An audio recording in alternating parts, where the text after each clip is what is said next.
So, sa relationship siya ba, assuming na may karelasyon kayo, no? Kayo ba yung OA or yung nonchalant? So, yung OA, sa pagkakaintindi ko sa Mima, sila yung parang very expressive, no? Kapag malungkot sila. Kapag masaya sila. And then, kapag nagsaselo sila, talagang magsaselo sila, no? And then, yung mga nonchalant naman, sila yung parang, basically, wala silang pake, okay?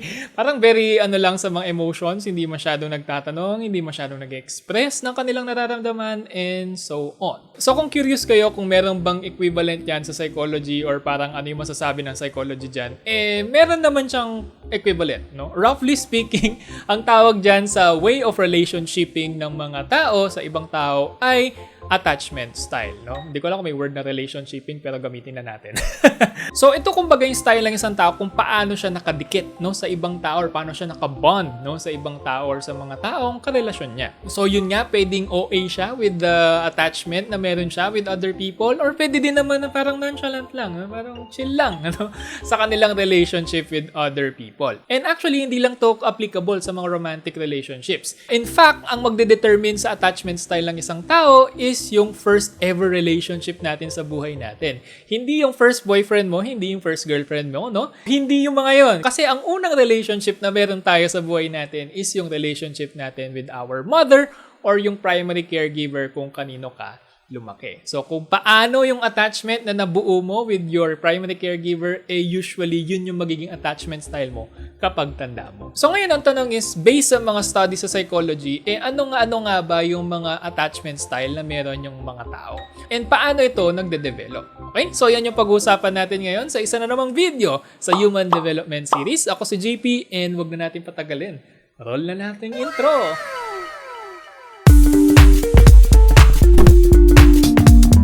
So before tayo pumunta sa nitty-gritty details ng attachment styles, i-define muna natin conceptually speaking kung ano ba yung attachment. So kapag sinabing attach yung isang bagay, no, sa isa pang bagay, parang magkadikit sila. Okay? So sa mga tao, sa mga relationships natin, no, we are usually attached to other people na meron tayong relationship with.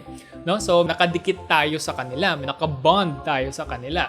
Kaya yung mga words na ginagamit natin sa mga relationships, no? Kasi we are emotionally speaking connected, no? We are emotionally speaking attached, we are emotionally speaking nakadikit. Okay? So ngayon, yung way ng pagkakadikit natin sa ibang tao, sa mga karelasyon natin, is yung attachment style. Okay? So may mga style na kung saan very secured, no? Kumbaga naka-mighty band yung iba, no? And then yung mga iba naman parang kanin lang, no? Yung pinagdikit dun sa dalawang relationship na yon.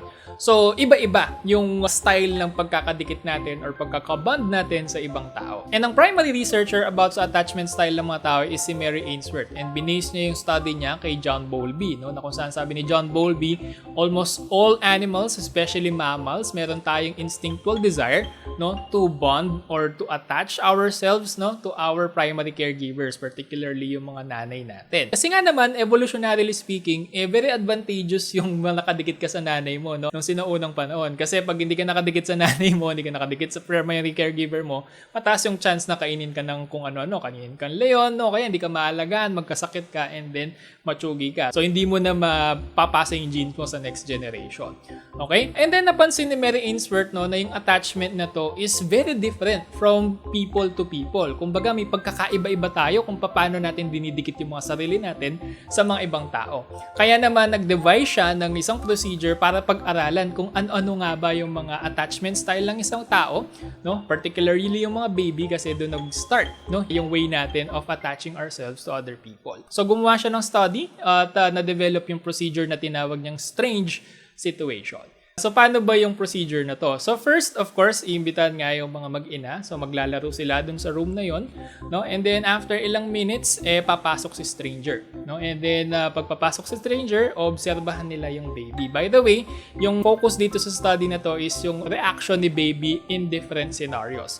So, yung first scenario, nandyan si nanay, nandyan si stranger, and then, ano yung gagawin ni baby? Maglalaro ba siya? Makikipag-socialize ba siya with the stranger or whatnot? And then, eventually, after ilang minutes is aalis si mother. Okay? And then pag aalis si mother, no, titignan kung ano yung magiging reaction ni baby. And then, after ilang minutes, no, papasok ulit si mother, and then kung kailangan patahanin si baby, papatahanin hanggang sa kumalma.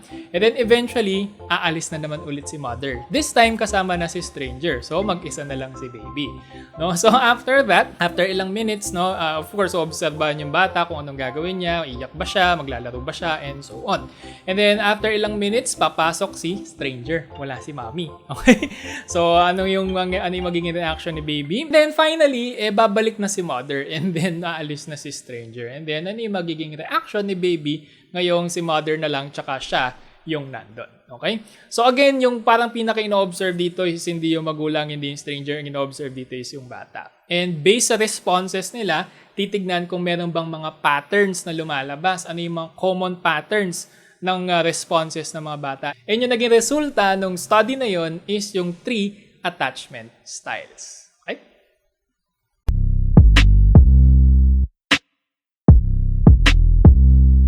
Ang typical response ng majority ng mga participants ni Mary Ainsworth dun sa study niya is like this, no?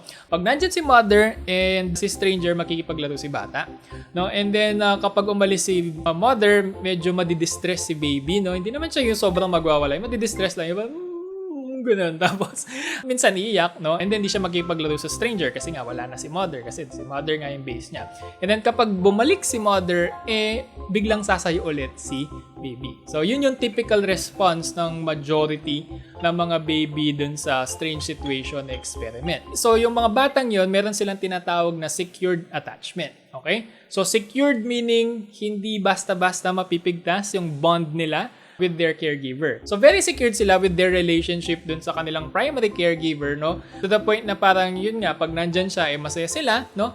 And then, kapag umalis sila, medyo malulungkot sila, pero they are still hopeful and they know, actually, na babalik din, no? And then, kapag bumalik yung mother nila or bumalik yung primary caregiver nila, alam nila na mahal pa rin sila, no? Na may connection pa rin sila. Okay, so very secured, no? Yung kanilang attachment with the caregiver. So, pagtanda ng mga baby na may secure attachment, ganun din yung magiging relationship nila. Secured sila. Okay? So, ito yung parang normal way of having a relationship. Diba? Yung parang kapag nandyan si jowa, very sweet, very expressive sa kanilang emotions. And then kapag wala si jowa, may tiwala dun sa jowa na yon na parang kahit magkalayo sila, kahit hindi sila nagkikita, right there and there, meron pa ring relationship, meron pa ring attachment. Okay? So, yun yung pinaka-healthy way of being attached to another person. No? Secured yung attachment niya. Okay? And then yung mga next two attachment style, obviously, kung may secure, may insecure attachment style. Okay? So, yung insecure attachment style, may dalawang klase. So, yung una is yung insecure avoidant attachment style. So, from the word itself, insecure, so hindi sila gaanong tiwala sa pagkakadikit ng mga relationships nila, no, sa attachment nila. And then, avoidant, which means as much as possible, no, iiwasan nila yung mga attachments or yung mga relationships, no? So, dyan pa lang, makikita na natin kung paano ba yung attachment style na to. So, ang typical na response ng mga bata na may gantong attachment style is very independent sila. Yung ibig sabihin nun, nung pagkaalis ni mother, wala silang pakialam, no? Naglaro sila mag-isa. And then, nung kasama si stranger, hindi nila kinausap si stranger. And then, nung bumalik si mother, parang hindi nila pinansin si mother. Ano? In short, wala silang pake, no? Very nonchalant sila, okay, sa kanilang relationship. Ito yung legit na nonchalant, as in talagang wala silang pakialam, no? So, usually daw yung mga taong may gantong attachment style, lumaki sila sa isang household na kung saan hindi binibigay yung mga pangangailangan nila nung baby sila, no? Kumbaga, hindi sila pinapansin, walang attention na binibigay, and hindi sila masyadong inaalagaan. So, ang tendency yung bata, mag-a-adjust siya na parang hindi na lang siya mag-expect ng love, hindi na lang siya mag-expect ng care, hindi na lang siya mag-expect ng attention. So, therefore, yung connection, wala. Hindi siya nag-expect ng connection with other people. Okay? So, syempre, paglaki niya, dadali niya yon pagtanda niya. And ganun din siya sa mga next niyang magiging ka-relationship. Hindi sila nag-i-initiate ng relationship kasi they believe na hindi naman magtatagal yung relationship na yon. In fact, kapag feeling nila na-attach na yung ibang tao sa kanila or sila mismo na-attach na sa ibang tao, parang may urge sila na iwan, no? May urge sila na layuan, may urge sila na i-ghost. Okay? Yung mga taong ganun. Kasi nga, they believe na parang wala namang mangyayari dun sa relationship na yun or sa attachment na yun. O kaya naman parang ayaw nilang ma-disappoint, no? Na parang wala rin naman mangyayari. So as early as now, no? putulin na natin para wala na lang issue. Okay? So actually, may research na ganito na nagsasabi yung mga ghosters daw is usually meron silang insecure avoidant attachment style. Okay? And last but not the least is yung tinatawag nating insecure ambivalent attachment style. Okay? So yung mga baby na may gantong klaseng attachment style, yung nagiging response nila sa strange situation is like this. No? Kapag aalis si mother, very distressed siya, yung talagang nagwawala siya. No? Bakit mo iniwan? Ganun. And then kapag babalik na si mother is parang ayaw nilang magpatahan. Yung parang umiyak pa rin sila and then parang galit sila or parang nagtatantrum sila or parang nagtatampo sila, no? Dun sa magulang nila or dun sa caregiver nila, no? Bakit sila iniwan, no? Parang ayaw nilang sumama dun sa magulang. So as you can see, no, on one hand, they care about the relationship enough para umiyak nung umalis si mother, and then nung bumalik si mother, parang hindi siya sure, no, kung magagalit ba siya sa mother kasi iniwan siya, no, parang feeling niya hindi na siya mahal, no, siguro ganun yung nararamdaman or something like that. So unlike sa secured attachment kasi parang sure naman yung bata na babalik yung magulang and mahal pa rin siya. And it's avoidant naman, sure yung bata na hindi siya mahal ng magulang. No, so dito sa ambivalent, medyo hindi siya sure kung anong pipiliin niya dun sa dalawa. Okay, kaya tinawag siyang ambivalent. So eventually kapag tanda ng mga batang may gantong attachment style, nagiging extreme yung kanilang expression of emotions. So yung parang kapag kasama nila yung jowa nila, very OA sila, 'di ba? Yung sasabihin lahat na nararamdaman nila, very expressive sila, no? Then very caring and so on. And then kapag nalalayo sila with their loved ones or with their relationships, is parang nagiging seloso, no? Or nagiging selosa, and then inaaway yung karelasyon nila kasi yun nga, parang insecure sila dun sa attachment and feeling nila baka hindi na sila mahal. So, kaya parang lumalabas yun as something na galit, lumalabas yun as something na selos, or something na negative emotion. Okay? In short, OA. Okay? So, yan yung tatlong basic attachment style na lumabas sa unang study ni na Mary Ainsworth. No? Actually, meron pang 4, no? Yung parang mga follow-up studies. Ang tinawag na dito is disorganized attachment style. Pero very rare lang to and nasa realm na kasi ito ng abnormal psychology, kaya saka na lang natin pag-usapan. Okay? So, final thoughts na tayo about attachment style.